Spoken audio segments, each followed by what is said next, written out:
He ordered chicken salad one time. It came with hard-boiled eggs. The salad came out. Before the salad came out, he says, I don't want hard-boiled eggs. They're high in cholesterol. And we're in Salt Lake City. They all know who we are. We're the only brothers in town. Right? I want to get you past that 80%. You are there, you're making the commitment, you're already in deep waters. You're already in deep waters. You will travel in the direction of your thinking. If you think down, you will go down. If you think up, you will come up. Disconnect yourself from hopelessness. You got to keep holding on to faith now. I speak about faith often because sometimes that's all you need. Yes, the struggle is real, but I'm here to let you know if you're struggling right now, you can go a little bit further. That struggle that you're dealing with right now is only going to build you up, sure you. May feel like you're alone, sure, you may feel torn down, but I assure you, you will get up again.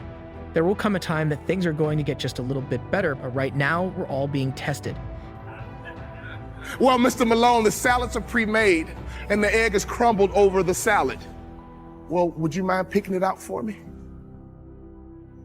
He annoyed me. I would go behind his back. I would apologize to the waitress and give her an extra tip.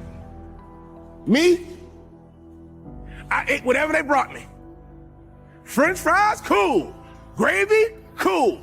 This the wrong order. I'll keep this and I'll eat the other food you bring out too.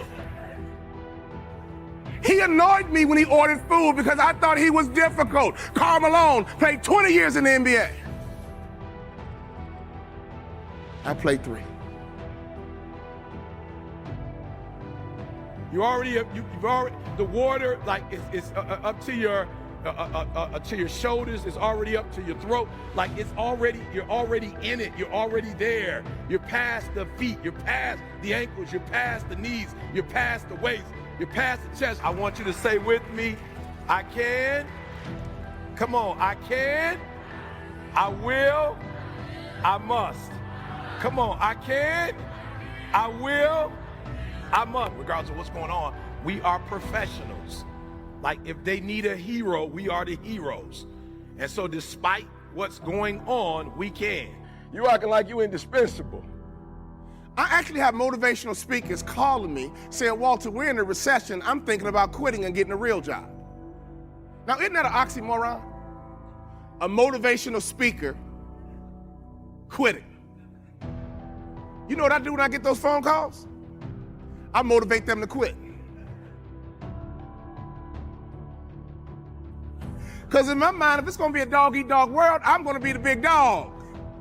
And I always ask them a question, because they say, you know, Walter, the economy, the recession, the economy, the recession. I don't trust the media. I was a high school basketball star. I began to deal with the media when I was 16, 17, 18 years old. I understand how the media operates. I understand how they make money. So I always challenge these motivational speakers. Well, if we're in a recession, how do you know? Prove it to me. Answer's always the same. Heard it on the news. What are you allowing the media to do to your mind, your approach, your outlook? Are you kidding me? You acting like if something happened to you, they're gonna wait around for the next 2-3 years.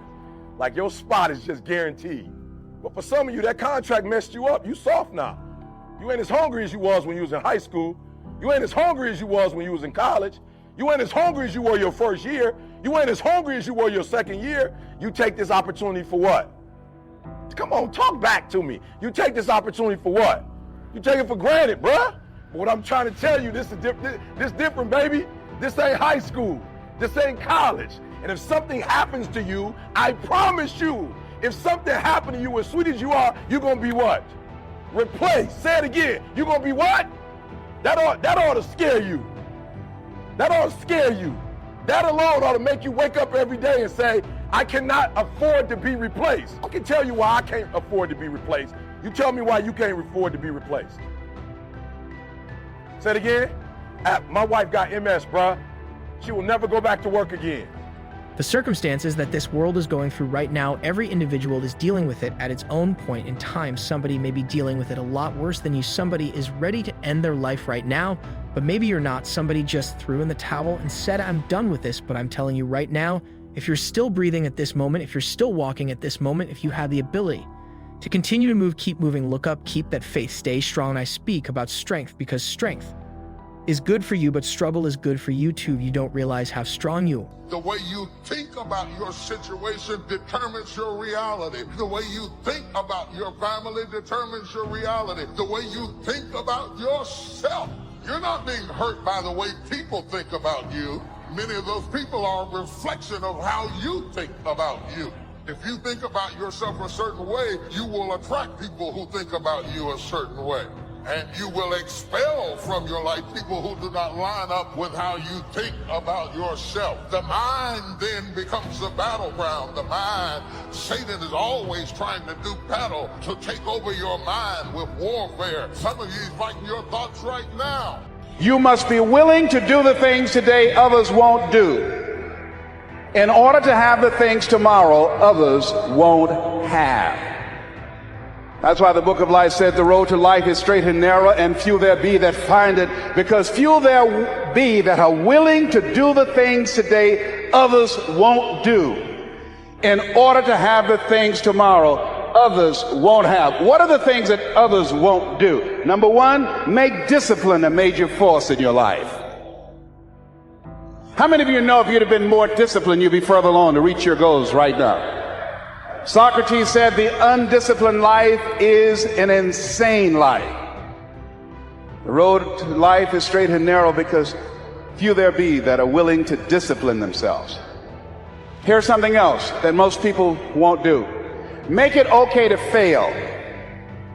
A lot of people, 85% of people, allow their fear of failure to outweigh their desire to succeed.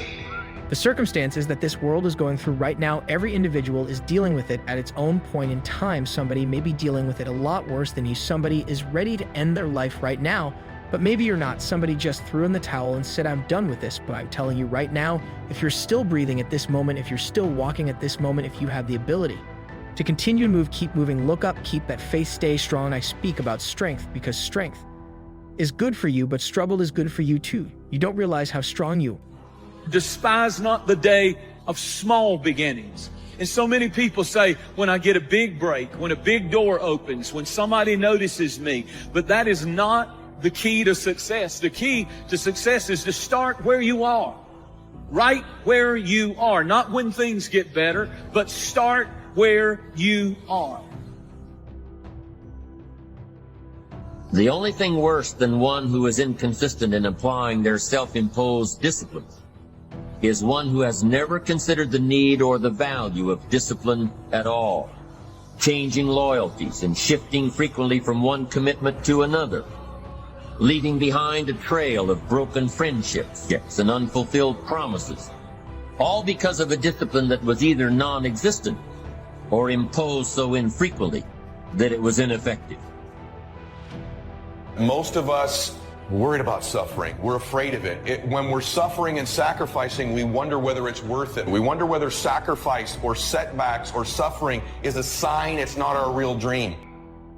Repeat after me, please. Anything that's worth doing is worth doing badly. Yeah, see, anything is worth doing right, as we have been taught, if you know how to do it. But if you don't know how to do it, it's worth doing badly until you get it right. I bet you, and I wasn't there, I bet you that when Bishop T.D.Jakes first stood up to preach, when he gave his trial sermon, he did not have the command, he did not have the mastery, he did not have the competence, he did not have the depth, he did not have the capacity to translate and milk scripture like he did last night when he first started out. Now write this down. You don't have to be great to get started, but you have to get started to be great. To get that understanding, to understand that right now is the time for you to be better than you was yesterday and not hold on to the things that you cannot control. So if you are living today, then do something good, keep that faith, keep hoping, and stop turning your back on the best things in your life, because there are some good things that are happening right now for you. You're breathing, you're alive, you're doing things right now, you're walking the walk right now. This is not the time to quit. This is not the time to give up. This is not the time to stop. How many times have you said, I know I need to do better, but you don't? How many times have you got on a scale and weighed yourself, but you wasn't happy? How many times have you pulled up those pans and it just didn't fit right? How many times have you said you could not stop eating a certain type of food, but you kept doing it anyway. You see, my friends, that's an excuse you're looking for a way out.